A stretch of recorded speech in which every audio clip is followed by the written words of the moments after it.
This is an opportunity that we have with the Ohio Department of Transportation to look at some economic questions that DOTs often have not looked at. Transportation departments and metropolitan planning organizations, usually when looking at transportation economics, are thinking about what is the value of our transportation system performance from a standpoint of if we can improve safety, if we can reduce congestion, if we can do other things, what are the quantifiable benefits and impacts of having a better transportation system? But one question that a lot of DOTs have kind of shied away from is the question of if we build it, will they come? When developers and municipal partners and other local stakeholders come forward and say, well, if only the DOT would make an investment, if only they would be willing to put more capacity in our area or do a particular project, then we could attract more business and our economy would thrive. Well, how do we evaluate a claim like that? How do we really look at whether that's likely to happen or not?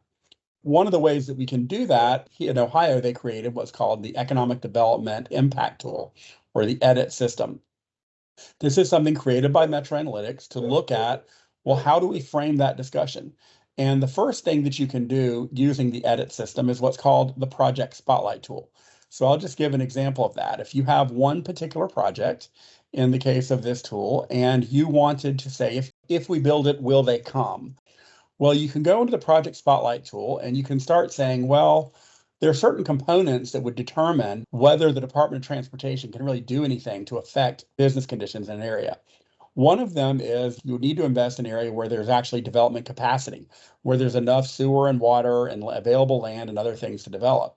So by clicking on development capacity, we can see here the areas in Ohio where there actually is available development capacity. If you built something, there will be room to come in a dark red area. Another thing that you can look at in this system is what we would call the labor market potential. This is saying, okay, where are we having places that are missing out where the available workforce to a particular business is significantly diminished by deficiencies in the network performance? So the dark blue areas here in Ohio represent areas where the percentage of people who would be able to get there but can't get there at peak hour because of congestion is the greatest. So the blue areas have what they call a forfeited labor market. The blue areas are areas where if ODOT could create better mobility, you would significantly increase the size of the workforce. And these are usually rings around the major urbanized areas because you're opening up both the workforce within town and outside of town. So that is an area where if the department were to invest, you can open up significant labor markets if you can serve these areas shown in blue. You also have what we call the business market potential or the freight market potential. This is where we can look and say that, well, could you open up new suppliers within a same-day delivery radius? How many suppliers you can reach that can get a truck to the plant and back in the same day? That greatly affects how productive a business can be because it can allow you to have a much better choice of inputs to production. So the green map here, if you choose business market potential, you can see areas in Ohio that are really missing out on a lot of suppliers. The most suppliers with the darkest green you're missing out on because of problems on the highway system. In this case, many of these same-day delivery radiuses might be taking you out to Indianapolis. You can see here, there's kind of a ring around Indianapolis where you're not actually able to get to Indianapolis within 3 hours because of some of these highway performance issues. You have the same thing with Pittsburgh. You start to see parts of Ohio that actually are missing out on suppliers in Pennsylvania because of what's happening. And of course, you have a lot of things around Columbus as well. So the business market potential is another one of the things that the Department of Transportation can influence through its program. And then finally, you have just the overall sensitivity. And this is saying, okay, well, across the whole of all these things, where do you have available development capacity? You have a workforce that you're missing out on that could be opened up by the right DOT project. And you have a supplier radius. You're missing out on some suppliers that can't get there same day because of how the transportation network is doing. Where you have all these things together, you have the dark green shades. So this is a way of exploring and looking around the state and just seeing where you have these different things present. And you can select many of them at the same time, or you can just focus on some of them. But this is essentially one of the things you do just to decide how you're going to look at a project. Now, the other thing that you can do is you could look and say, where is my project? Well, suppose I was going to go and I was going to try to do a project in Ohio. Say I want to go down here on US 33, over here just west of Lancaster. So what I can do is I can select a point and I can say, all right, I'm looking at a location right there around Lancaster, Ohio. And I think that my development potential, or the potential development sites I'm hoping to serve, are within 1 mile of there.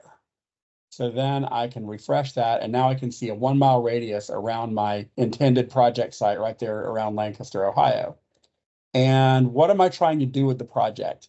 Well, if I can open a new site to development, I can really bring in the most jobs because I'm actually making a whole new site available. If I add capacity, I could do a lot because I could open up some of that forfeited labor and forfeited supplier market, or I may just be modernizing and improving safety, in which case I could have some improvement, but not quite as much. Well, let's suppose that I am going to be able to open up a new site for development right there outside of Lancaster, and I'm going to relieve congestion and I'm going to make the site available, but maybe there's not a safety improvement. And say I'm going to spend less than $5 million. I can select the amount of money that I'm going to spend, and then I can refresh, and then I can see now within this area, well, this area could accommodate over 5,000 jobs. There's enough available capacity here for there to be 5,000 jobs that could come. There are over 9,000 workers that can't get to this place right now in the workforce if ODOT could actually make the capacity available. And you have an economy of about 2,000 people producing things that might be suppliers to this area that can't get there in a same-day delivery radius. And you're also carrying about 47 trips through the state to other places that are also of high market potential. So if you built it here, then within that market space, you could probably get between 540 and 810 jobs into that area if you could resolve the issues of labor and supplier access.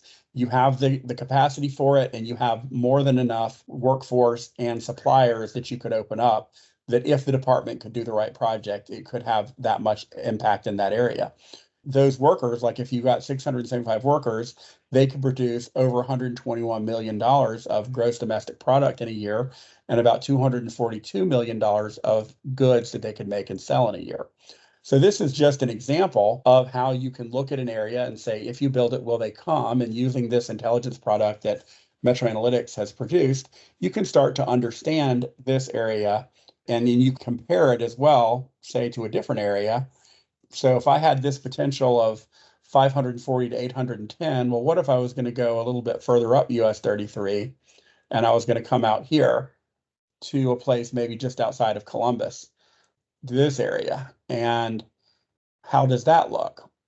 Well, here I see significantly less potential. And the reason why I have less potential is because I have only just over 1,000 jobs I can accommodate. So my capacity is less than 1,500 jobs. There are some workers that are being forfeited. There is some supplier access being forfeited. But overall, I don't really have as much potential here as I did at the other site. And I could understand why one place in Ohio might be more responsive to a DOT project than another. So this is an example of how you can do this type of work using an intelligence product from Metro Analytics to really explore around the state, to evaluate a project, to compare different projects, and their interfaces that allow you to do that. Another thing that you can do also is you can go into what we call the Development Explorer. And again, here, say we're looking at labor market potential, but we can go in and we can look at a specific site in Ohio. If, say, we were going to take a point in here just outside of Columbus, and we would have the opportunity to say, okay, well, how does that particular development site stack up on a scale of 1 to 5? If it gets a 5, that means it's in the top 20th percentile of all the areas in Ohio for that variable. If it's a scale of 1, it's in the bottom 20th percentile. Otherwise, it's somewhere between 1 and 5. So this particular location has a very high development capacity, one of the highest development capacities in all of Ohio. It really is losing out on a lot of its workforce. It's 3.9. It's not a 5, but 3.9 is certainly higher than most places in Ohio in terms of how much workforce they're missing out on due to performance issues. And they're really missing out on a lot of freight access. So you can see that Ohio Department of Transportation wanted to take advantage of this area and the development capacity in this area, you would have to look at a project that can open up labor markets and that can significantly enhance same-day delivery radius and look at where your performance deficiencies are that you could treat to do that. And so that's another way of looking at the system in this type of analysis. The final thing that you can have here in Ohio is you could look for historical cases. And so suppose I were looking in Ohio and I were talking about doing something in Clark County. So if I were looking for projects in Clark County, Ohio, I might say, okay, and they're saying they want to add a lane. I want to see, well, where have we done that before? Here we can see if we were to look at this project in Clark County, this is Highway 70, and we see the project was done in 2011. There were basically 461 more jobs by 2015 right there in the area. So we can see that the last project they did in Clark County, the Tretis model, when they ran their economic impact model, predicted that 8 jobs could be supported by this project. Well, the area itself actually had, up to 461 by the time that you were in the year 2015. So you could see that, well, whether the project caused the jobs or whether the project simply accommodated the jobs, ODOT was definitely investing in an area that was growing in employment. And if you compare that trend to the overall area as a whole, well, the whole area was really growing. So to what degree was this job participating in a larger growth trajectory? We don't know, but we do know that in the immediate years after the project, the area was actually going through a little bit of a downturn in 2012 and 2013. But right around the project, there were things coming in. So this basically provides a nice context for looking at the work that the department has done and how it has related to economic conditions in the state. Now, there are also other capabilities to do things like rank different projects based on labor market access or supplier access or development capacity, and we won't go into all of that, but all of these things are possible when you put the right kind of business intelligence together for a state. And this can also be done for a metropolitan area. And this is an example of the kind of thing that we do in Metro Analytics and our economics practice.